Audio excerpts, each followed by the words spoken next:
Call the meeting to order. Thanks. To the pledge of allegiance. Pledge allegiance to the flag of the United States of America, to the republic for which it stands, one nation, under God, indivisible, with liberty.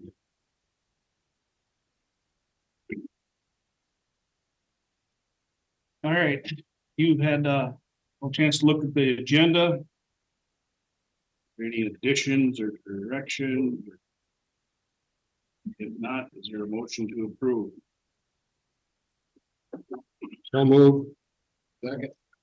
Motion is made and second. Is there any further discussion? Not, all in favor signify by saying aye. Aye. Opposed, same sign. Agenda approved. Approval of the previous board minutes from January 23rd. Everybody had a chance to look at that. Was there any additions or corrections to that? If not, is there a motion to approve? It appears to be okay to me. I'll move. Motion's been made, second. Second. And seconded. Any further discussion? If not, all in favor signify by saying aye. Aye. Opposed, same sign. Minutes approved. Public comment. Is there anybody that wishes to make a public comment? Don't see anybody new on the screen.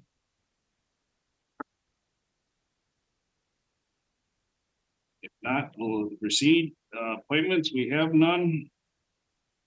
Consent agenda. Got a rather large consent agenda this time here, so I know, John, a lot of this is, we do this every year. So, and it's already been budgeted, so unless you want to add something, yeah, come forward.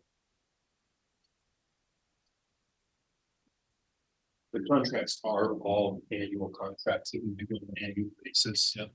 We've talked about them sometimes. I put them on consent because there's nothing significant. There's some minimal increases. We have budgeted for those. The one exception is Febuary contract. We establish a purchase service contract there that establishes rates, but we use them infrequently. So we don't necessarily budget specifically for them, but we do budget for those kinds of services. Okay. Where we use different providers. Okay. But there's really nothing. And it's all budgeted. Yeah. Okay, thank you. Number 5, test.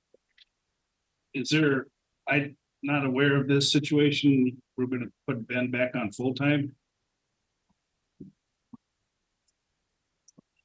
Due to current staffing levels because of some extended statutory leaves, some of the individuals that work over there in the jail, they're short-staffed right now. This comes up occasionally when we do have particular leaves that we're required to grant. So It's it's just to get us through potentially to March 15th. March 23rd. Or, excuse me, I know we had a discussion on the sheriff and I back and forth on that. We changed it March 23rd. That's correct. Anybody else have any other questions on it? Oh, with those two clarifications, I move to accept the consent agenda. Is there a second? I'll second that.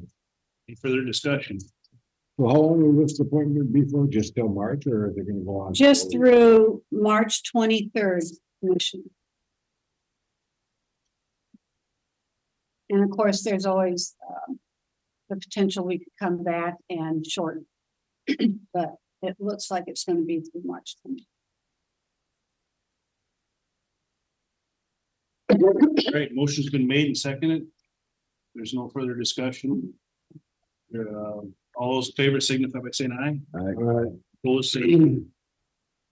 Consent agenda approved. Moving on to action items, consider approving child support cooperative agreement with the Minnesota Department of Human Services that sets forth goals, roles, and responsibilities covering administration, child support, establishment of paternity and medical support liability programs. Donna and Karen.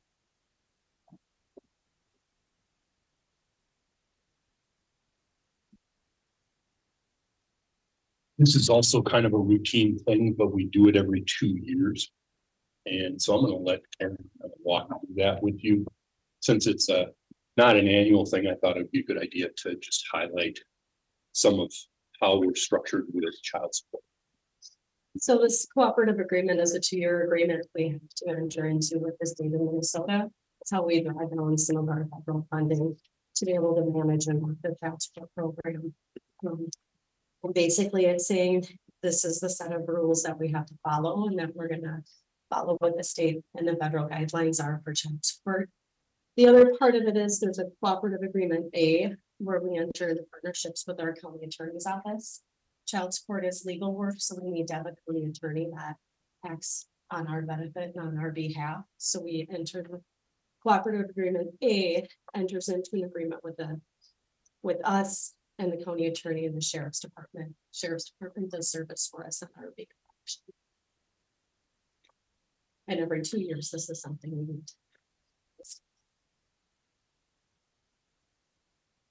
This is actually a program where we get some of the best reimbursement from the state, federal government for this work. So in the neighborhood of 2/3 of our costs, maybe even a little more, are covered by this. So it's important for us to stay on it every 2 years. I'll make a motion to approve that report and cooperative agreement with the Minnesota Department of Human Services. Is there a second to that motion? Okay. Any further discussion? If not, all those in favor signify by saying aye. Opposed, same sign. Thank you, guys. This one does require an electronic signature from you, Eric, so You're gonna send it to me? I will send it to you with the directions. Yep, perfect. I can do that. Follow the directions. It took me 3 tries. Well, with my tech skills, it might take me for. Well, Give me a call. I'm there to commiserate with you. Thank you. Sometimes I get those and used to get them in the mail. All right, action item number 2, considering approving a CUP for Ross and Shauna Mundinger to place a dwelling in an ag district in Brownsville Township. Mark, Yes. It's for a single family dwelling. It's a conditional use permit and planning commission reviewed it and recommended approval. that's off 10 Bus Road. That's Township Road. Yes,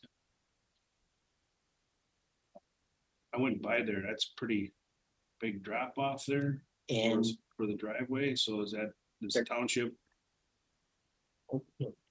Go ahead. this is township, they're watching that to make sure the approach is good and They're gonna go towards their parents' house. They're gonna come in over on the property line and go across. oh, They're not going straight down. oh, okay. So they're coming in from. There's easement then type of things for future. That's basically, I think they're gonna stay on their side of that one. Like, be over on that side, and then they'll go. It's not quite as bad. It's not great, but it's better. The house is going right in the middle of where that cornfield was. It's more towards the, I mean, the, Kind of looked at the map and I'm real familiar with it because we have property right across the street. yeah, it's sort of towards the. Would that be to the west? Well, on the map here, it shows where it's, is that, I assume that's where it's, I looked at it. Exactly. And that's right. that's gonna be tucked up. Further, isn't it? Well, when I looked at it, the road comes up off the gravel road and then it goes up to a big flat area. Mhm. Yeah. But, I think the driveway is okay. I don't see a problem. with that. You, I mean.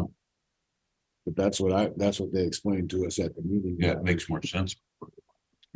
Yep, so that's good. They're gonna come up from the west, going east up onto the flat spot, correct? I think that. It's not, I drove. I also know worth note, I asked about this, about class 2 or 3 soils, and one, and it's class 4 or something, class 5. Right. So it doesn't meet the, yeah, It's not prime, so. it's not prime soil, so. Okay, any other questions? Not, is there a motion to approve the CUP? Well, I'll make a motion to approve the CUP for Ross and Shanna Aldinger. Second. Motion's been made and seconded. Is there any further discussion? If not, all those in favor signify by saying aye. Aye. Same sign. All right, Okay, then I will have a low tech signature. okay, yep, I think pretty good driveway. all right. Number 3, consider awarding paving bid from Dunn Blacktop for County 13. Morning, Commissioners. This first item is awarding the paving contract to Dunn Blacktop. We bid out, so this is paving the rural area from Houston to the Fillmore County line, skipping over one small section that was redone a few years ago. So we bid it out. We had one bidder, Dunn Blacktop. And yeah, not much of a surprise there. The engineer's estimate was $3,502,946.22. The bid came in at $3,674,929.99. So it's 4.9% over the original estimate. We were hoping the estimate was pretty good and accurate. It has been difficult to estimate contracts recently. The price have been going up and down. But you know, overall, we looked at our budget and we can get this fit into our state aid allotment.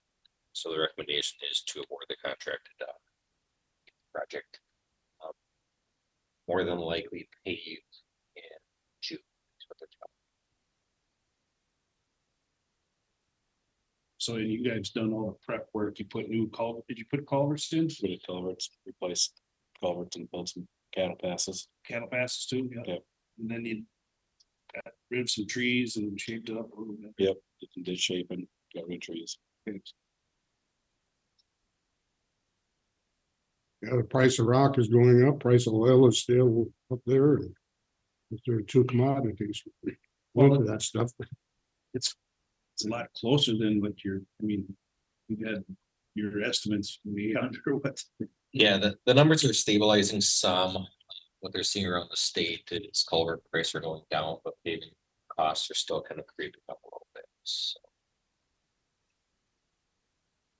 Is this a job that involves prevailing wage? yes, Okay, it's part of it too.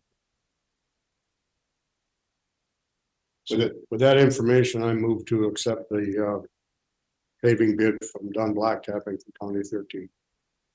Motion's been made. Is there a second? I'll second it. Any further discussion? So where exactly is this gonna be starting at? Right at essentially at the west. Essentially from the edge of Houston, the edge of, yeah, the edge of the urbanized area of Houston. So the city limits is actually a little bit farther, but it's gonna be from there, then you're going up the hill and gonna skip over the hill section that was Okay. repaved, and then at the top of the that's the part hill, you're skipping. Okay. yes, at the top of the hill, you went all the way to the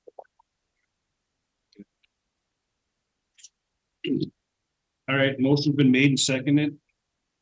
How wide is this gonna be? 8, 10? for the lanes.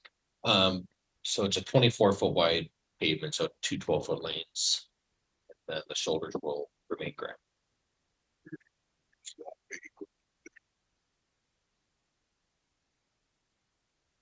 Any more discussion? If not, all those in favor signify by saying aye. Opposed, same sign. It's been approved. Okay, number 4, consider awarding the county 20 box culvert bid from Minowa.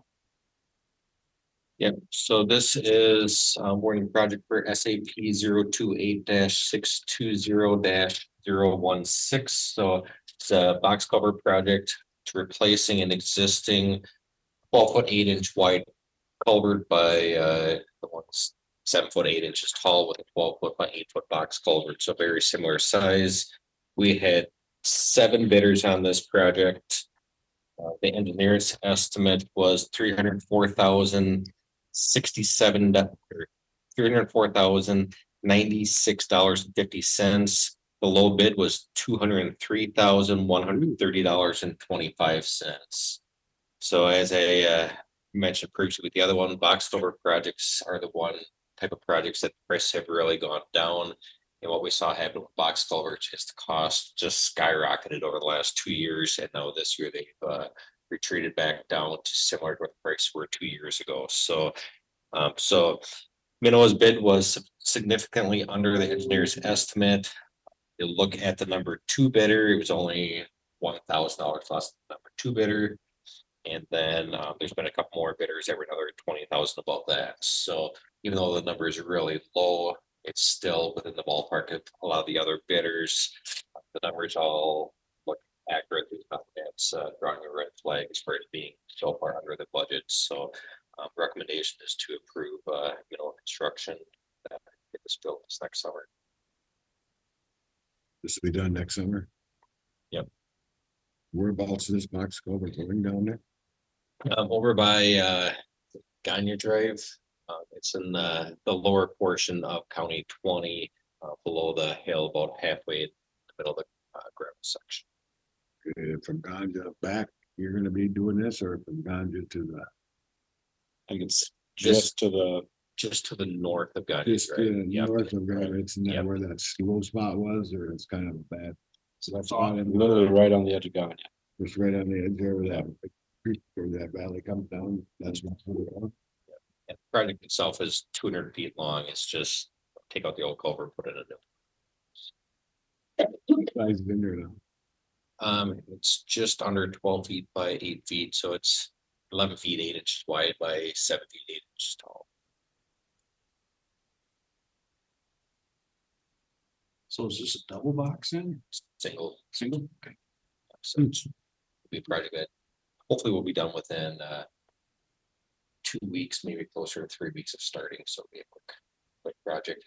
The difficulty is that the road will be shut down during that time. So anyone that lives out there is going to need to go around.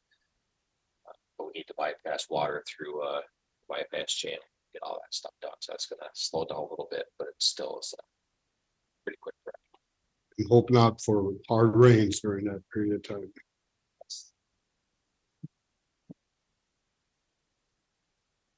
Is there a motion to approve the bid from Minowa Construction? I'll make a motion to approve the low bid from Minowa. Second, Motion's been made and seconded. Is there any further discussion? If not, all those in favor signify by saying aye. Aye. Opposed, same sign. Okay, action item number 5. Consider authorizing use of MnDOT as county 2024 striping contractor. Yes, so historically, Houston County has bid out our pavement marketing for all of our striping and had contractors provide bids for that. We've been looking at what other counties have been doing along with what the prices were last year. And about half of the counties in our district are using MnDOT to stripe their roadways now. And within Minnesota, you've seen more and more the different contractors can be bought out. And next thing you know, we went from 3 contractors down to 1 within the state. We do another one that comes over from Wisconsin that bids on our projects at times, but the competition's been reduced. And last year, if you looked at the main long line striping, the center lines, the fog lines, the cost that MnDOT could stripe that portion of the project or the striping was 15% lower than the contractors. And speaking with MnDOT, they're anticipating that 2024 prices are going to be similar to last year, maybe a slight increase. They don't have their final numbers, but they do know what the paint is. So they're saying it's going to be very close to last year's numbers. So Um, So, so one thing is cost wise, we should be able to be cheaper by having MinDOT stripe it. They do not stripe or do not use latex for the crosswalk blocks and the symbols that are done on roadways within the urbanized areas. They use epoxy, which lasts much longer. Usually, you can stripe with epoxy and it's going to last multiple years. It might last 3 to 7 years versus latex that it's down and it starts getting some of the crosswalks in the cities. They look like you didn't even stripe them a month or two later. So I'll have some benefits that way to use MnDOT along with saves us time on some of the oversight, the bidding, all that, put the proposals together. So overall, I think it's the way to go. I'm sure looking for the board approval to have us utilize MnDOT this year. We do not know what the final prices are at this point, but we do have an estimate from them that it's very similar to last year's cost. Do you have an idea of how many miles of roadway you're striping? Approximately? You don't do every road every It year. is essentially it's all of the center line miles or all the center lines except for County 2. Because that one's in better shape. We're gonna be doing a bunch of other work out there. And then the fog lines on counties 5, 6, 7. North part of county 8, 11, 17, 18, 22, 25, 29, 33. Do the fog lines on all of those roads. So I would say total, we're probably striping a little over a third of our lines. Is there gonna be we have to wait? Be pretty punctual. No, they- visual. They will be good at that description. Yeah, we can tell they've been really good. Honestly, passive. So one of the issues actually is almost every county in our district is saying we'd like to have that stripe of roadways this year and other districts as well. So it's one of the things I'd like to. So we don't have where they come back and tell us that they're full, they can't get to us, or it's going to be way late to the fall. It should be earlier on in summer. Is there a possibility also coordinate with Filmer when they get theirs done that you can try and schedule, so just keep on going? Yeah, they try to, yeah, work in an organized manner. So I'm sure that ours will be similar time to Fillmore's. Well, some of that painting slippery or hell. So what is there, 2 different things that paint down there? There's latex and epoxy, so both of them can be slippery when it's first down. The epoxy is worse as far as slipperiness. I know one of them, I took a digger. Stepped out, it was a little bit wet. Boom, where she went. One of them are a little stickier than the other. The biggest issue that people have is if they're driving a motorcycle, they put their foot down on one of the crosswalk wires, if they stop up that little bit too far when it's wet.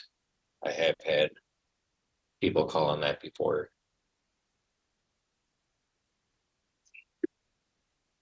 Well, it seems like that's the way to go. There's savings of it. We're not getting, no competition in the private industry. It seems like this should be the way to go. So I move to authorize the agreement for MnDOT to do the striping for county roads. Motion's been made to authorize MnDOT for the use of striping. Second. So move. Motion made and seconded. Any further discussion? If not, all those in favor signify by saying aye.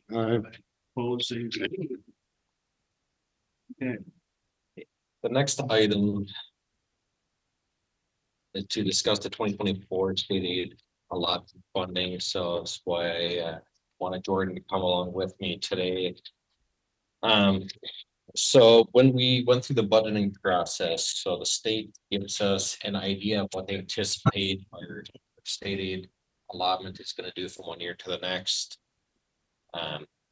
Initially, they were telling us that they were anticipating the statewide increase in transportation funding through that aid allotment to be about 2 to 4%, and our county is going to be about 1% below the state average. Got into mid to late December and the state said, oh, that number is gonna probably be closer to 4 to 5%. So we figured, okay, we're looking pretty good budget wise. We'll hopefully get a little bit more money than what we were putting into the budget. When the actual numbers came out, was it the last week in January, statewide average was about 10% increase in state aid allotment. So what that means for Houston County is that we get about $300,000 more for state aid construction account funds, which that does not directly impact the levy, but it does give us additional money for projects this year and future years. For the state aid maintenance funds, which does come directly to the county because we get reimbursed. As long as we spend more than that amount, we get that money to offset our levy every year. We'll get $216,049 additional over our original budget amount on the rural state aid roadways for maintenance. That money is a direct dollar for dollar reduction in county levy. There's an additional $13,517 that we may or may not receive as well for our municipal roadways. So this would be all of our roadways within city limits, with the exception of La Crescent. La Crescent being a state aid city, you don't get municipal money for that. So depending on how much time and effort we spend within the municipalities around the county, we make an additional $13,517. So usually what we're doing is we're spending a lot of that money doing snow plowing and sand and salt within the municipalities. This winter, we haven't been out there plowing quite as much. We may not hit that limit, but so essentially what we're going to have is anywhere from $216,000 to $229,000 additional money coming to the highway department to spend on roadways. So if we don't spend that money someplace, it'll reduce the county's levy. Essentially, so looking at that and looking at how all of our other projects are lining up on the highway department maintenance side and equipment for this year, I have some discussion items I would like to talk with the county board on. You know, do we want to underspend our budget by or not spend this additional money and let that go toward the county levy? Or can we utilize those on some of these roadways and equipment? So when I look at equipment, if we purchase all the equipment in the original budget, it'll amount to $66,126 is the estimate as of right now over our budgeted amount. So when we went through that process, we knew that some equipment was going to go up on cost. There's unknowns. Now we're getting some numbers firmed up some to buy everything. We're going to overrun that levy by 66,000. There are a few things we can talk about to keep within budget. Within our 2024 budget, we have 2 pickups. We have a 1-ton pickup to replace. That's a 2015 pickup. We have a 3/4 ton sign pickup. That's a 2017 pickup. And then we have a plow truck, have 2 different loaders. We have a larger loader we use at our shops along with a smaller loader, front end loaders. And then we have 2 compact track loaders, the John Deere 325G. We can get that traded in on essentially a 1-year swap. You purchase it, but you swap it out for a new unit each year for $2,000. So that one's a pretty low dollar amount. That was budget. That one's, but yep, so all of these are in the budget. Okay. The other one that we had in the budget was a 330G compact track loader. The previous 3 years, we swapped it out for $5,000. This year, if we wanted to swap it out, it's $15,000. So that cost has jumped up. So the current unit is a 1-year-old unit. To buy a new one, it's about $87,000. To swap it out is $15,000. To keep it, we do have it. There's under warranty, I believe it's a 2-year Yeah, 2-year, $2,000 bumper to bumper warranty, so we have another year on the warranty that'll expire in July 5th, 2025. Emissions warranties in place till 2028. And then there's undercarriage warranty until July 2026. How So many we, hours are on it? Well, right now it's probably 250, 300 at the moment. Normally about trade time, we're at 400 hours. I know, new machine, $400. Yeah. So it's trading it at 400. We trade them for what we've been doing for the last 3 years. Oh, we had that deal, we could trade for 5,000. That's So correct. now he would do another 2 years at 15,000 each year for trade.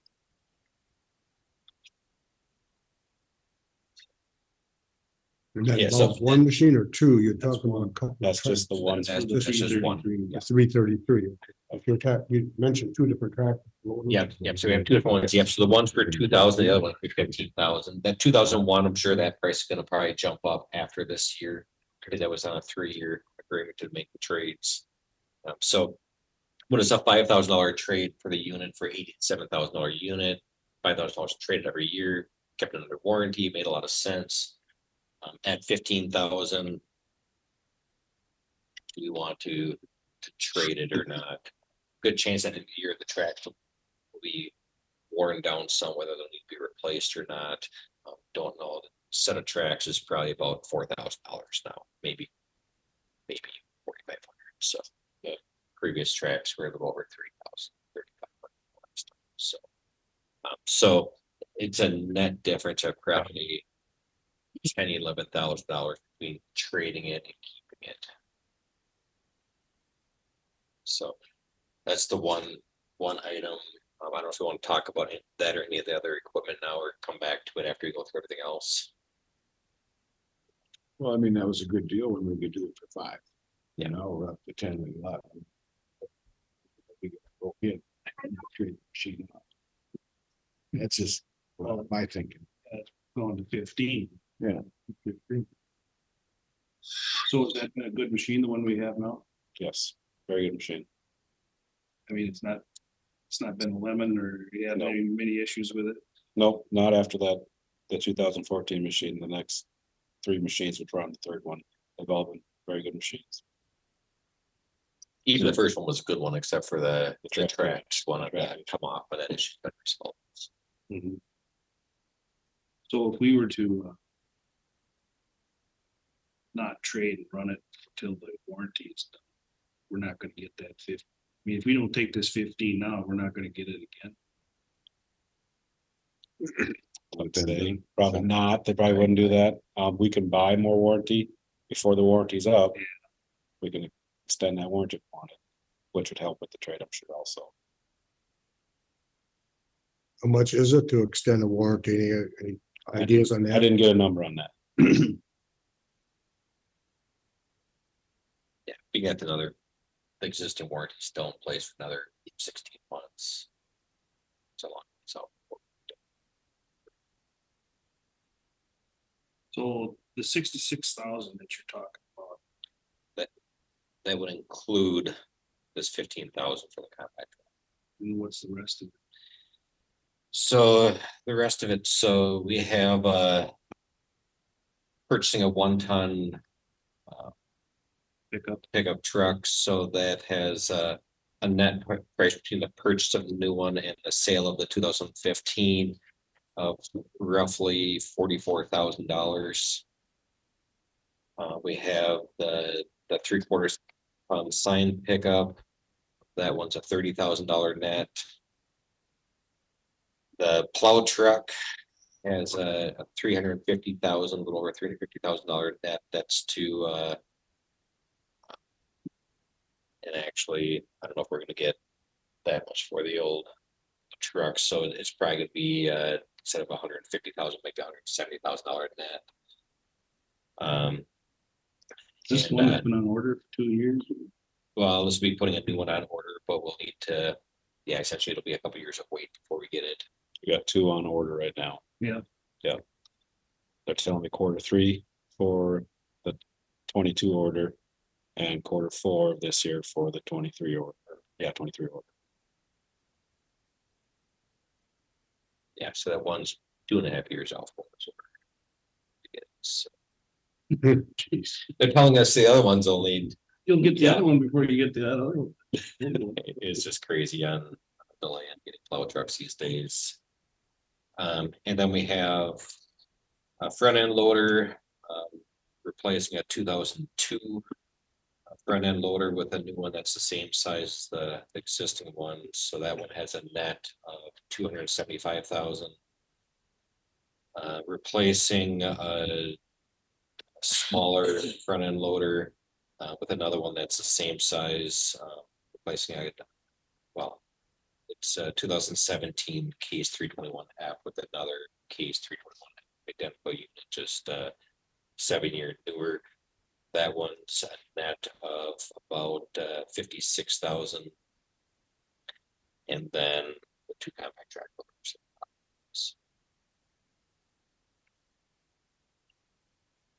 Do you have any idea what it would cost to extend the warranty? I do not know at this point. I'd have to ask Dan. We got a couple years to figure. Oh, you just listed off all those big net numbers. Yeah, so total number, the budget amount for the major equipment is $798,213. The actual cost, if we did all of these, would be $864,339 for the total of the equipment cost. It'd be if we did everything. Except if we did everything, yep. Traded. And those are the costs of the new purchase minus sale, minus any trade prices. That does not include any sale price we would get back for these pickups. So yeah, so we're, So they're decent. I mean, you've got a 15 and a pickup. 15, 15 and 17.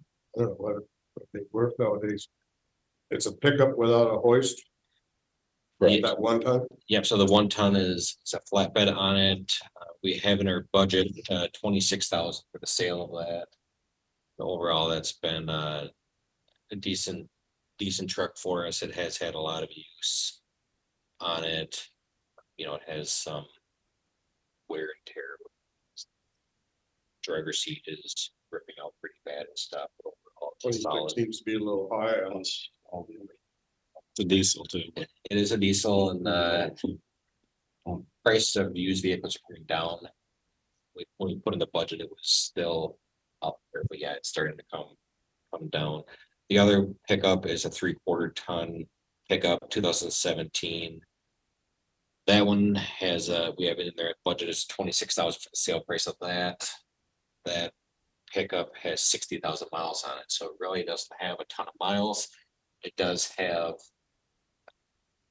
I don't know if, do you know the number of hours? I don't know if it has an hour meter on that I don't know. pickup or not. I don't think it does. But it has those, you pull up to a sign, you look at the sign, you're writing down all your notes and stuff. So it had a lot of sitting there running as you're documenting all the inspection stuff as you're going around with it. To every sign in the county every year, both the county and the township signs. So it's a lot of time, driving between assignments, stopping and sitting in notes and stuff. So. They're not highway miles, they're stop and go miles. Yeah. But still, I mean, it's not high miles, it's not an old unit. There's no rust on it, it's in good shape. With that. Just so, I mean, we could go by without it, but then start looking at how the replacement schedule does with other pickups and the overall budget. If you delay this now, then next year you want to have this along with some other pickups, and you start getting into this fluctuation on budgets. So this is kind of more in there to keep that budget more stable from one year to the next. And then the rest of the major stuff, the plow truck, and the 2 loaders, I would not recommend pulling off any of those 3. So plow truck, we typically buy one every year, just to stay on a 12-year rotation. The old plow trucks, we always try to use those as our backup spare for plowing, hauling, riprap, or converting a truck over to the chloride water truck. So there won't be getting rid of necessarily the truck that's coming off the road. We'll get rid of one of our other older units, 2010 in this case. The front end loader 02, that one's just old machine that's worn out. And then the case 321F loader, that's a 2017, so it's not a real old unit. But we have had some issues with that here and there. Actually, there's an issue that we're working on fixing right now on it. He's got the part, that's gonna be easy. Take everything apart on that one, so it's just time to replace that one as well. It's before the time it has been, and That's one safety of the issues. braking issues, Got what? brakes issues, braking is, it's just not great, brakes on it and taking it the case to tighten and that's the way they are. Mhm. Yeah, they tell us that the brakes are fine, it's not a safety issue, or that it's It's a hazard. we'd rather replace with the new ones. And they tell me the new ones are better set up, where the pedals set up and everything, it's got better braking power.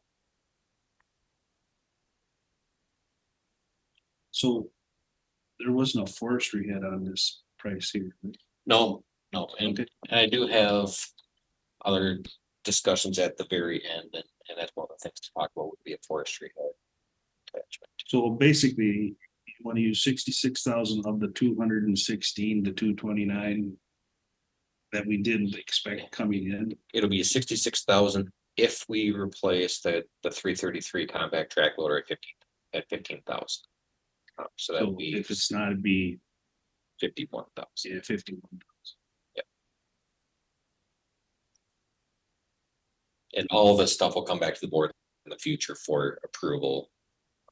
You know, Money so that money. today is kind of more of, This is just a guidance discussion. on which way we want to go. So Well, I would just look in the price of extending the warranty on that 333 for just so we have information. Can any of that money be used for like seal coating some gravel roads, doing some chunks here and there if it's possible, or can't you use it for that? yeah, I mean, for the most part, because the money's gonna be spent on our normal maintenance operations, but then we free up our local levy dollars that can be spent on whatever we want. Roadway sites, so yes, we can use it else. Like 24, do something like that to go. Coat or reseal it over. That would be work, something Yep. like that.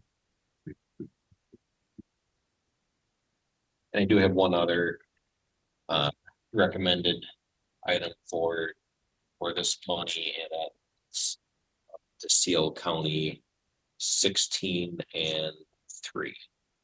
So 16 was paved last year. We've been trying to seal that roadway that first year after paving. Helps keep that water out, keeps the oil from hardening up as quick, and keeps that roadway from cracking. So that's been working out good since we've been doing that. And then County 3 from Caledonia to Brownsville, that entire section of roadway. That was exactly when it was last seal coated. I believe it was seal coated back in 12 plus years ago. Probably won't have money to repave it until 2031. 2032 is probably about the year that'll get to the schedule to repave, so we're probably about 7-8 years out to repaving. And that roadway is really starting to show that some signs of some age here the last few years with the cracks and the oil's drying up within the pavement. So we would like to reseal that entire section of roadway. To do that, it's gonna end up being we're estimating $75,000 over our 2024 budget. So between the major equipment purchase items and if we get another 75,000 to put towards seal coating on getting all of County 3 done, that'll eat up, a good chunk of this extra 216,000. So that's the other thing I would like to do before we bid it out is, see if the board would agree to have us, seal coat County 3 over on our levy item amount by about that 75,000. hopefully the bids come in better and it's not quite that high. But that'll get that roadway done. We probably won't do anything on that except for maybe crack sealing it potentially one more time. Before the roadway gets actually repaved. Will that be chip seal or slurry? It'll be chip seal. You're doing 16 this summer. So, and then 16 as well, yep.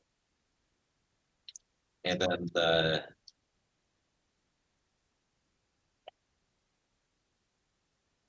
remember we had the discussion on, I think County 3 would get ground in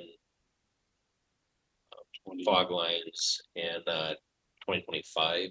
We already have funding to do that in 2025. So hopefully if that gets done, then we won't need to restripe until it gets repaved as well. I don't have a problem with seal coat. It's not gonna get replaced till 2030. It'd be good to kind of keep it as good as we can until it. Yeah, the other roadway we talked about seal coating is County 4 going from Houston going north. We don't have enough money to do about half that roadway. That and starting to get a little bit slippery, I should say starting. It can be a little bit slippery. But the overall condition of that seal coat is still there. That more seal coating it out, get some more texture back to the road surface. But 3 is probably the better roadway for the overall condition of it. What's the amount of traffic on 3? It's considerable coming out of Brownsville. County 3 is about 800 vehicles a day on it. So that is one of our higher county roadways. How about the blacktop from Tyson and New Albany? When's that gonna be planned to do? So we'll be doing some culvert replacements and extensions this year, hopefully fix up some shoulders and the 4 slopes and then repave it next year in 2025. So, and I have already talked to Almaquee County and they plan on repaving their portions of that road as it jumps in and out of Iowa during 2025 as well. So hopefully redo all the pavement between H and New Albany. Fast and something. There's a few I think it was a few to be pulled out. Otherwise, some could just be resealed. So like, what, do you put in a cattle pass or just a regular box culvert? If we pull the cattle pass, we'll usually put in just a culvert, that's a solution, but Yeah, sometimes it's replaced, sometimes we try not to replace them if we can reseal the joints if it's just joint leaking. And if it's older ones that do need to be pulled out, if we don't have the same farmer on both sides that are using it for cattle, then a lot of times they get removed completely and maybe put in a culvert for drainage. I just got a couple of farmers down there. I'll have to talk to you because where they're coming up onto the highway, it's so damn steep that there's no place to, when they get up there, you gotta stop. And you gotta watch for traffic, and then you gotta start out. Corn, you can't hardly get up there. And takes too much time to get out on the highway. Just wondering if they could get that. It's easier to get up onto. I don't think it's gonna be any big cost or.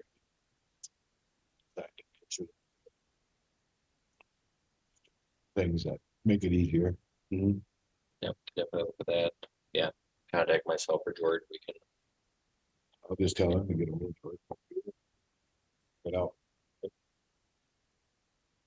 think you got to make a flat surface up there. You get on a flat spot, stop. You could do that too. There's ways around it. You know. So could you email us the breakdown? Like you just discussed with us? Yep, do that.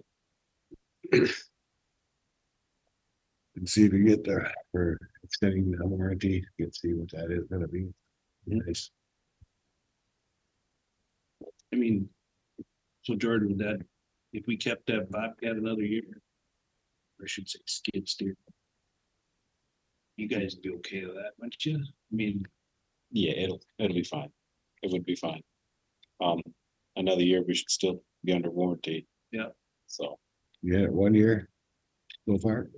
yep, it'll be a year in July or something like that. And most of it ended up with probably 800 to 1,000 horse on it, and still pretty good machine to trade. It'll be more money to trade. A little bit more money to trade them. That's an unknown. Yeah, the big thing I would look at, that one at this point is just when's the right time for, as far as operation of that machine. You know, we could have it for, 3 to 5 years and not, we shouldn't have much for actual issues with it. It's more of just replacing the tracks and utilizing it, but then what's the most cost effective way of making that trade, at what year? It used to be a lot of stuff at year 3 would be a good time with our purchasing it at the reduced price from, reduction of MSRP from buying it off the state bid versus what the new ones were coming in at. That's year 3 used to be a good time. We can get them traded at $5,000 a piece or 2,000 for the smaller one. That's no brainer. Kind of a no-brainer at that point. But if we don't get that a year, 2 or 3. The way I figured it, if we were to do the equipment at 66,000 and then 75,000 overrun on the seal coat, that's 141,000. So there'd still be money that we could put back towards the levy. Yep, so that still leaves, 75,000 that goes toward the levy, or I looked at other items that were cut during budget time. So during our budget meeting, we cut back on pavement striping by 25,000. I think we can keep it there. I don't want to ask for more striping money. Maintenance rock, we can always use more maintenance rock. Right now for the budget, we can add maintenance rock for the shoulders of the roadways. About used to be every 4 years we could get all the roadways shouldered. Now it's about every 8 years. So it does need to stretch out some. Not saying we don't have rock up to the shoulders or material up to the shoulders. We just keep pulling stuff back. You're pulling rock, you're pulling sand. It's not as clean. There's But 20 it does well, it does help because after you plow, it's nice to bring that back in and that helps keep the edges good. Yeah, you definitely need to keep stuff in there and you don't want it to get soft for people. They leave the pavement, you want to be able to get them to pull back on without being sucked off the road. So the budget, we cut 25,000 on that item. 100,000 was cut out of that, so now we're asking for 75 to go back in. Weed spray, 10,000 was cut, but what we find that way. Had in there initially 40,000 to put base 1 on County 20. That lower section on the Holka end to try to get that roadway to be a little bit more firm, so vehicles don't quite sink in so much, doesn't pothole back so bad, doesn't get so washboardy. So that one is kind of that solution that may help but not cure the problems on that lower section of County 20. So County 20 is the highest volume gravel roadway that we have. It's about 260 vehicles per day on that one. So it does pothole or washboard out quicker for us. So that was about $40,000 to do something on that lower end that was cut out. We had $1,000 of erosion blanket that was cut out that we're not asking for that to go up any. Ridge repairs, there was 50,000 cut out of that. We were able to buy some supplies last November, December that is going to be spent this year. So even though it was cut 50,000 out of the budget, we spent 30,000 some supplies to kind of offset some of that. So we don't need anything going more in bridge supplies.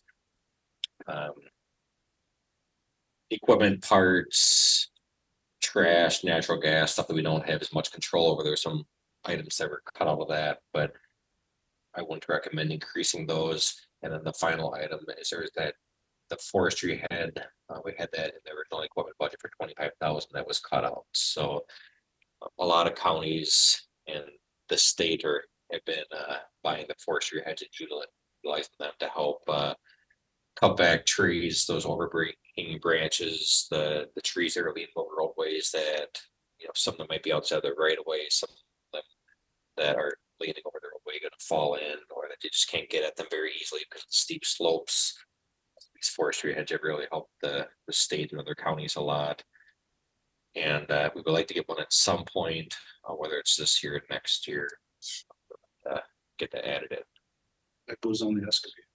That goes on the excavator, yeah, so some counties have bought them for compact track loaders. Where they, like Olmsted County had one that they spent 38,000 on a compact track loader and they love it. They're knocking down 6-inch trees with it. And just raise it up 6-8 feet up, they cut it down there and then they just grind it down. It's amazing what it does for them. But they're in a lot more flatland areas versus the hills. So for us with the hills, we think it's on the excavators the better way to go. It's cheaper for us and probably has a little for our county. So It's not like a blade like Indite used over in Shively there when they had that thing up there with the saw and then they had to bring it down and they chipped. Boom, That yeah, was it's a different. It's a different yeah, setup. this is how many I think it was like a 3 foot, heads? was the one I'm thinking for the excavator spins like this. It's like a 3 foot diameter, teeth all over bottom. Multiple teeth is not like a single. Oh, okay, not a blade, it's grinder. Yeah, it looks a lot And you like. can rotate it to every angle you want. Mm, Or not. not that, that'll be just, Okay, just the same as the bucket.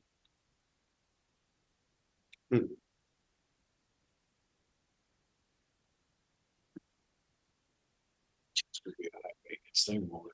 You start getting, that's the rod. Yeah, that was the one discussion that I did mention Jordan as well, so. Yeah, the head itself isn't super expensive, but how much time and effort do we have for maintaining it to keep it going, so. The counties that have had the forestry heads, they've have really good luck with them so far. And there's definitely a lot of areas that we can't get at, or we're trying to use long pole saws, and I was out on a road the other day, or last fall, I was out there and I was using my vehicle's lights, traffic control, as one of our guys were standing in the back of a pickup with the pole saw trying to cut a high branch. And Well, you've been hiring Otherwise bare bone. yeah, but we've been hiring, contractors to do that kind of stuff. yeah, so hopefully with our backhoe, we can reach a lot farther, we can reach higher. Eliminate some of that, so. Skimming up the tree ain't good anymore. No, Who did Pool Hill? Was that in Iowa section or that used to come? They did some, both. Iowa did some, that's quite an opening there. Yeah, that's really, it made a difference. Did Iowa do all that on the lower side of that bank? Yes, Down, they've gone all way over, down in that deep hole, they did all that? they went all over the bottom. Wow. You've been down in that? Yeah. You guys should drive down there. Yeah, that's unreal how that opened that up. They were serious when they took them on. There's nothing left out. I guess get us a lot of the information. I was trying to keep up with all the different things and it's kind of, Let me just get that Yeah. breakdown and then it's just the discussion, but we move forward here. yeah, we just kind of wanted to know, were we going on a path where do we want to spend some of this extra money, or do we want to keep it all toward fund balance, or do you guys have other ideas? So I can definitely get you some of the breakdowns for the equipment, summary of all the different potential. Talk to,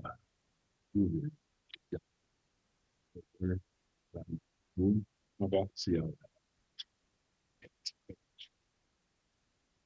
Not much. I mean, that's not an easy task, but that thing's going through. Mhm. We had like Wilkins had. Probably 5 years. Be good at it.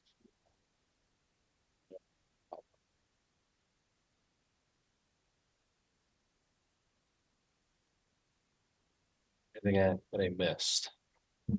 That could go. So I was always under the impression that we were gonna get 7% less. Now we're gonna get 10%. We're gonna get, yeah, I have to look, to see the exact. Our county, I think our county ended up going up like 9% from last year.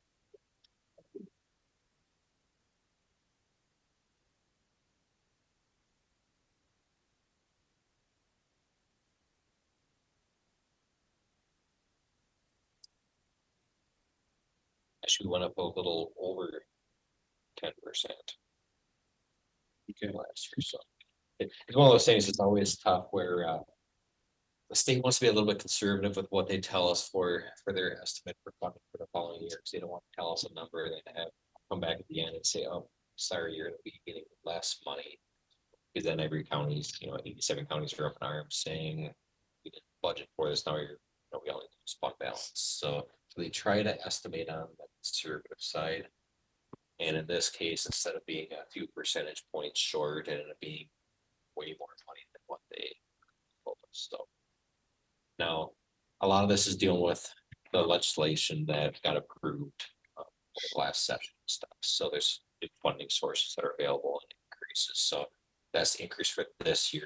The next 2 years anticipate instead of being closer to 10%, they figure that 5% would be good numbers to estimate at this time for budget for next year. So we'll see another $1,000 increase next year.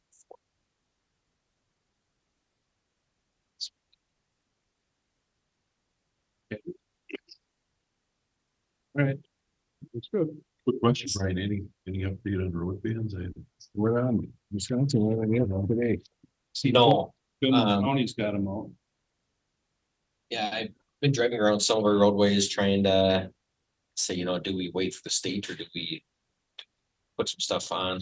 At this point, we definitely have had some roadways that have got sloppy in the top couple inches, but nothing that's going down super deep that's gonna start pumping up the subgrade material up through our base. If I was a township, I would be potentially more concerned than on our county roadways. Inquiry this morning from other townships.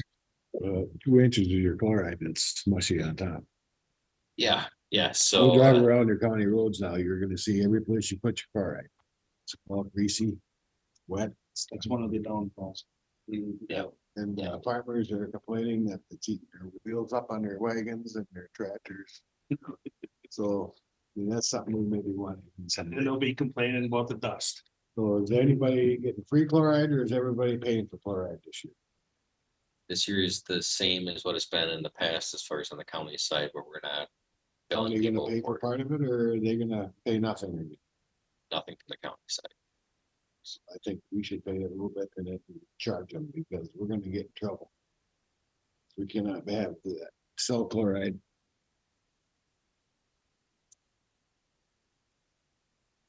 Well, I mean, ultimately, it's a board decision as far as do we want to have people, Well, I don't have pay a us. problem with the But the chloride. chlorine, but, we're not selling chlorine and have them putting on their, or giving people the chlorine, put in their driveway. It's going on county roadways. So there's nothing illegal that we're doing. We're allowed to do what we're doing. But as far as, collecting money and As long as it's getting paid for, we're okay, but we can't be giving it.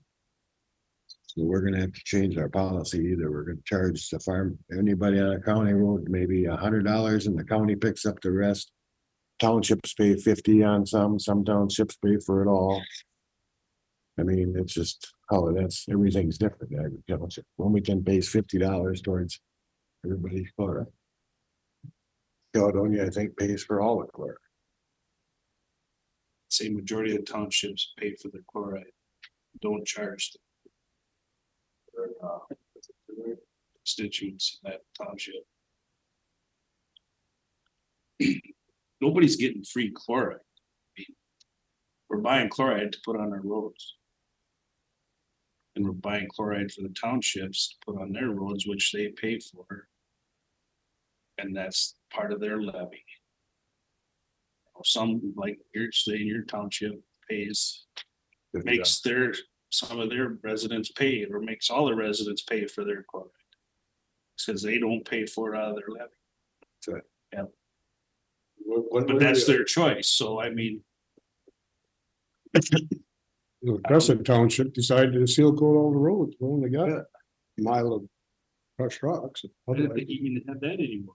No, Lemke Road. Oh, yeah, okay. Poca doesn't have any gravel, do they? They're all sealed. Coca has a couple, but yeah, it's the same way. It's very, very minimal. I think Coca has.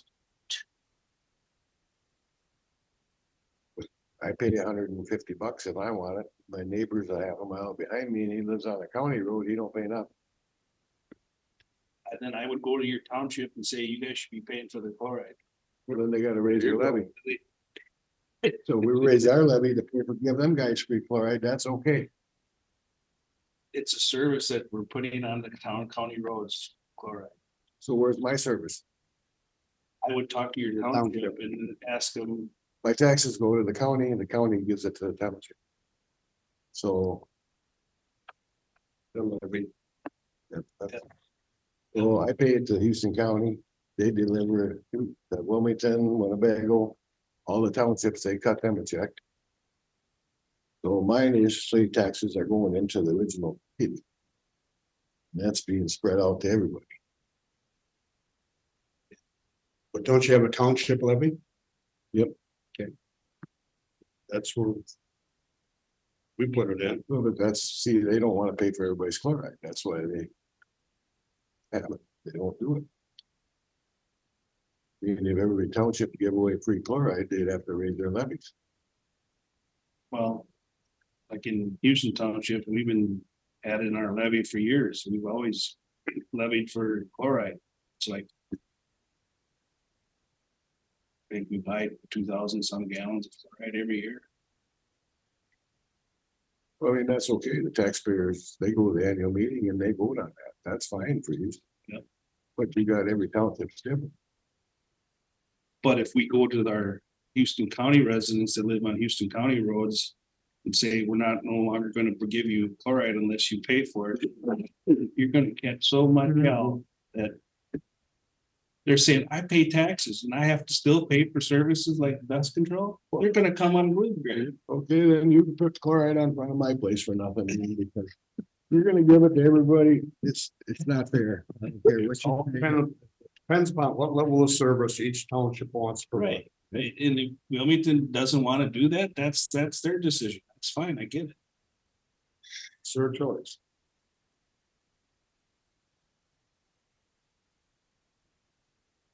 Is County 20 in bad shape now? For like the, lower part below the hill, the top, 2 to 3 inches.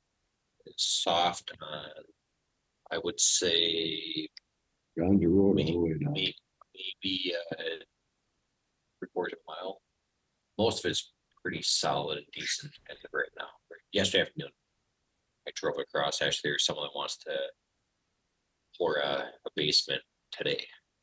So drove across and told them, if they wanna go in there, they can go in from the upper end, that was all fine above the hill. But the part that we talked about adding some, yeah, the one I the always base get call one, on. that lower end. The part closer to Holka is in decent shape. It's just from the bottom of the hill, that first 2 miles, 2.5 miles, that's the worst. Bottom of the hill to Nick Frank's is probably. Yep. It's all sits swamp area now.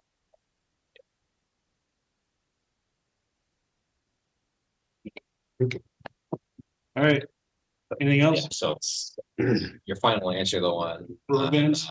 road bans is that I haven't heard anything from the state. Over the last 20 years, it's only been 3 times that the winter load increase has gone off and road bans not going out within that first week. So this is gonna be the 4th time in 20 years that that's happening. So usually increase goes off and the road bans go on either that same day or within that first week. Hasn't happened yet. Weather-wise, next week's gonna be colder, so my guess that road band's gonna be, held off to throw what's happened with that next warm spell after next week, so probably a couple weeks out. Got an early spring bud, groundhog, can see the shadows. Gotta get ready. Yeah, it's still only the beginning of January, so we can have some cold weather still, but They got a gopher on the 1st of January. How often does that happen? So March 1st is the big state date or what? state is, no, they let us know usually 3-4 days in advance. So, Did but Wisconsin go on? They were talking. about it Wisconsin did. I think This Wisconsin. morning, did go didn't on. they were talking about it. I don't know if they did it or not. Fenimore County did too. I saw some. I don't know if they did everywhere. Yeah, I don't know about them. Sometimes they'll put on, just a few roads that they have most concerns about.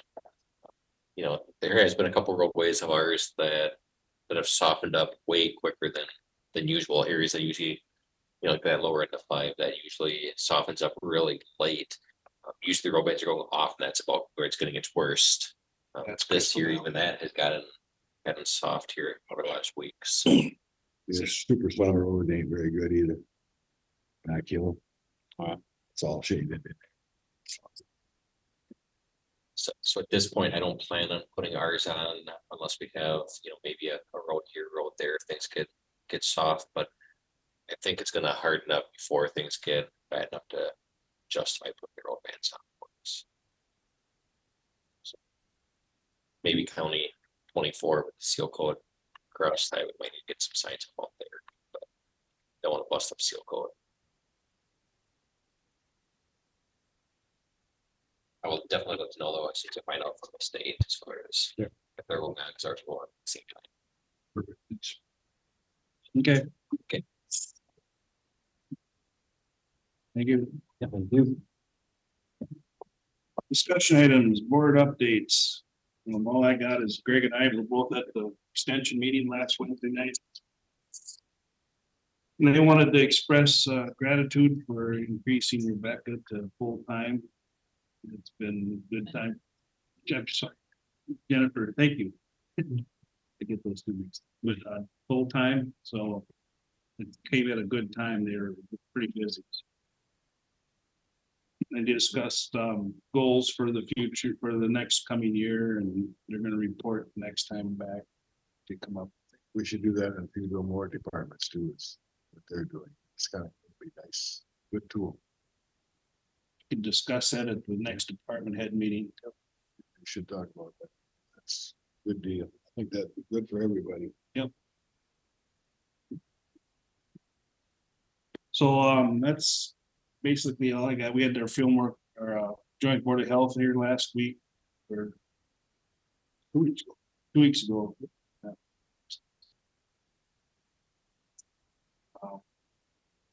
Just basic discussion and the future of that. More to come, I guess, nothing to report much. So. Dewey, what do you got? Again, I was with the public health joint deal here last couple weeks ago now, and yesterday I was in Rochester for a regional development group and had a lot of discussion. Same issues across the southern part of the state as we have, maintaining housing and childcare for employees. The employers are hurting for filling some of the positions. However, we're at so-called 3% unemployment. But that was brought up that one of the things is talking about warehousing, which leads me to maybe tomorrow in your EDA group discussing the future of the Northplex thing over in Spring Grove. Could that be utilized as a warehouse? But people, manufacturers need warehousing. And I know over across there, they're sending stuff as far as Sparta, where it's manufactured in La Crosse and You know, I don't know if what the plan for that building is, or if it could be utilized for something like that. And The That's current owners plan to keep it. they plan on keeping it. With any plan to utilize it or just keep it?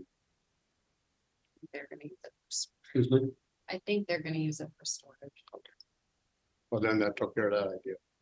But I know there was discussion throughout region. But the top 3 things was housing, childcare, and transportation. The concerns that everybody has throughout the district. And then next Monday, I'll be up there for emergency communication seminar and meeting. Their annual meeting where dispatchers and sheriffs and everybody from southeastern Minnesota gets together, be the 12th next week. That's it. I noticed in an email from AMC yesterday that they've lost a couple of their staff members to the state. So that's kind of happened all over with county governments, and even actually at AMC, they're losing their staff to the state. State job openings that we're looking for more people up there. That's gonna be a continual problem. Wow, you got anything? Nope. Greg, Yeah, Martin, why don't you come up? We should talk about that no wake deal in the present. Sure. These guys should be updated on what Yeah. happened there. Well, we met with the planning commission and there was a fair amount of discussion from it's the mayor of Crescent, and then there was also discussion from Dave Hannaful, who's one of the residents on Shore Acres. And where it gets interesting is it keeps morphing in terms of what this is. If I understand correctly, some of what they're talking now is probably not, it's more like the regulations in place, there'd be a sign at Shore Acres, or not Shore Acres, Sportsman's Landing, there'd probably be one on the other side, and there may actually not be buoys. It's a case of like they're talking, I don't claim to understand this, that the newer boats have the warning systems in their GPS that would tell you it's a no wake. That's part of what I was hearing from the mayor of La Crescent was talking that. I was like, but what I can also update you, and I emailed Dewey on, is I did follow up with the town of Shelby on their buoys, and Christine got back to me and she said, we actually don't know where they are. And she's asking the fire department to see where those are at, but I took that as if we could find them, maybe we could have them. I'm not sure, what that part. So that's part of what I guess I can kind of update on in terms of what they were talking about was, and then if your understanding was the same as mine, it was basically that Crescent was willing to pick up the costs. Yeah. That's the only reason why they were. All right, it is 9. But that's why it got passed, is because the president said they would take care of the tap. Putting them in, taking them out, buying them, whatever. And I guess the only thing I would maybe think about we should change in there would be that ordinance should be under La Crescent City, La Crescent zoning, not ours. If it's under ours, then can't do that. they don't they have their own zoning? No, I think This is a county deal. It has to be done through the county. And- There's- and then, yeah, this is where this gets really strange. Is that when you look at zoning, it says zoning does not regulate the waters of the state. But by getting the approval from the DNR to do so, and this is per Sam, we have the ability to do that, but it's on us. It would not go any farther to say La Crescent. What I can tell, Crescent wanted to do it. Minnesota made it, the DNR made it really clear that any change they want to know about. So it wouldn't be, even if we were able to do something like that, it wouldn't be oh, by the way, we just decided to go this way. It would be restarting the clock completely. I'm sure of that. So. It's just a deal that's been going on for quite some time, and we're at this point of they're willing to do more things. I mean, there's reason, a lot of things have changed, Right. We're gonna have this discussion coming up when we have a full board later this month. But, Right. the thing is that there's things have changed. We have more information, up-to-date information, and I think discussion at that time will be fruitful. But really, there's nothing that's been changed. It's just the same ordinance that we denied Well, the last time.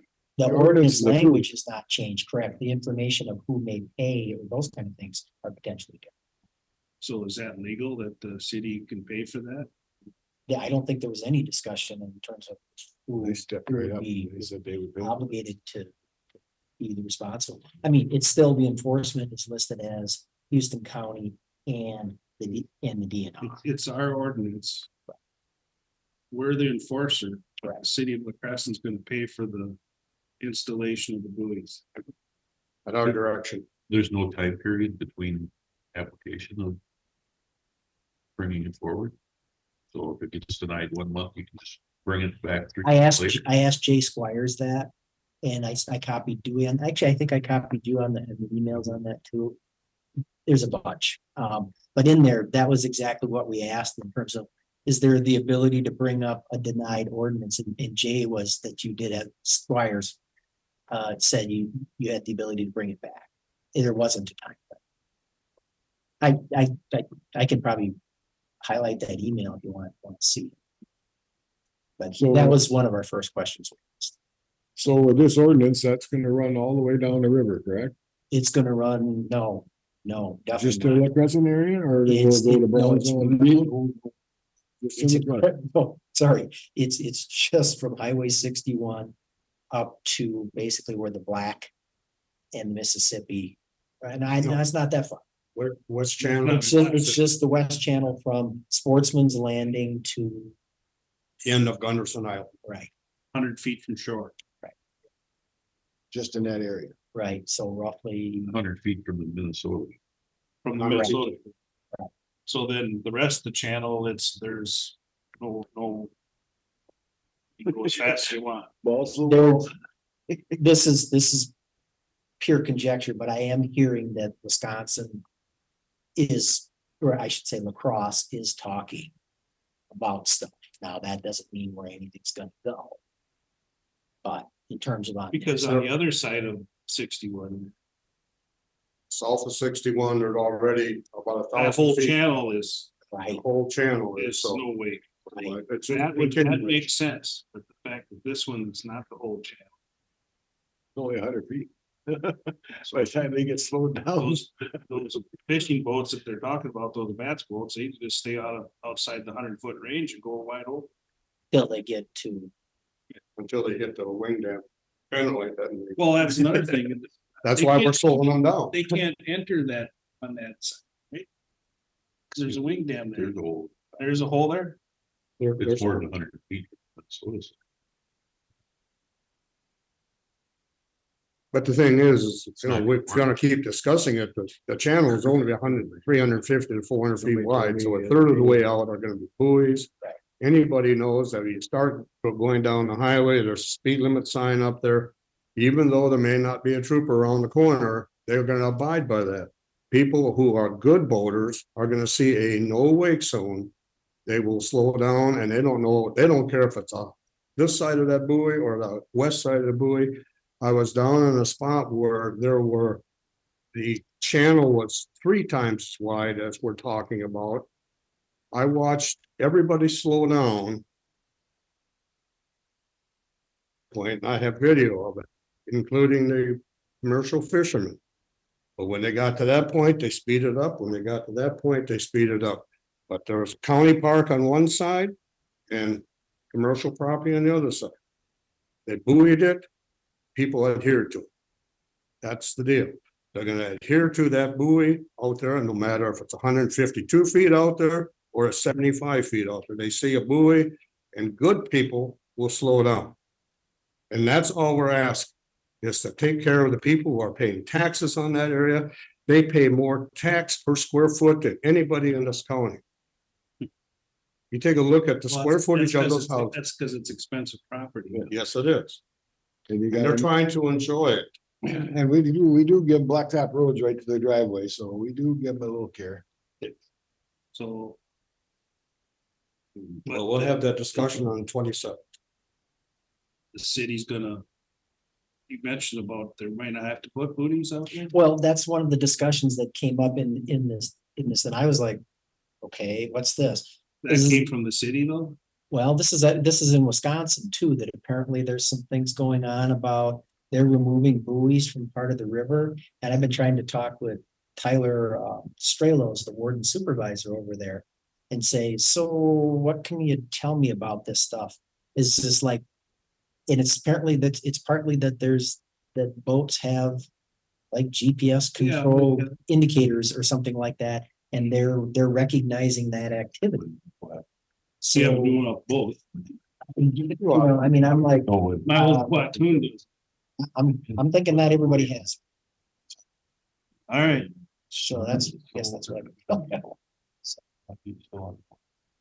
Well, I don't think doesn't matter what Wisconsin does, so I don't think we need to worry about Wisconsin, but I think we gotta make sure that we're covered here and do it right, that's all. Understood. I mean, Any other? Anything else, Craig? I guess, that was about all I had while I was at that meeting with you. Mhm. On the extension. In the zoning, so everything else went good there. Wayne Feldmeyer had some just. He's got them every week. Can I ask who is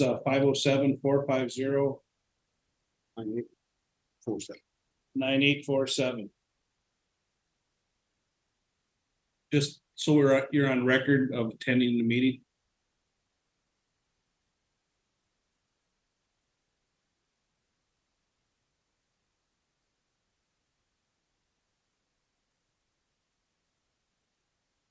Nine eight four seven. Can you identify yourself? Please.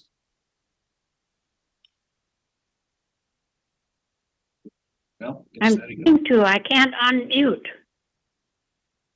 Who are you? Can you just identify yourself so you're on record of attending the meeting?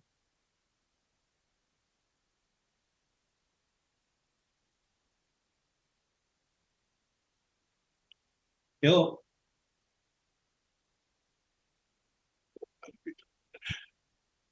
We having trouble. you must be.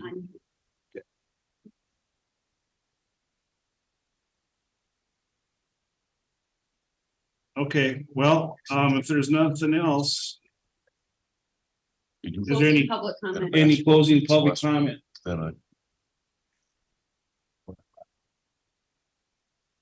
There's no closing public comment. Well, is there a motion to adjourn? No more. I'll second that. All those in favor signify by saying aye. What are we doing? Journey, Oh, yeah, hi. all right, meeting adjourned, thank you.